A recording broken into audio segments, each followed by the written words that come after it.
Joypurhat RAB 5 CPC 3 কর্তৃক পাইকারি এলাকা থেকে ইয়াবাসহ একজন মাদকব্যবসায়ী গ্রেপ্তার।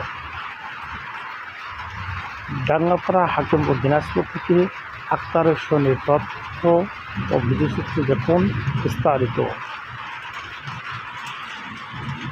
27 এপ্রিল 2026 এই তারিখ রোজ সোমবার দুপুর 12টায় জয়পুরহাট র্যাব 5 সদস্যরা জয়পুরহাট পাইকার এলাকা থেকে অভিযান চালিয়ে 65 কেজি ইয়াবাসহ জয়পুরহাট সদরের জামালপুর গ্রামের মোহাম্মদ আব্দুল সালাম মিয়ার ছেলে মোহাম্মদ মকুল হোসেনকে গ্রেপ্তার করেন।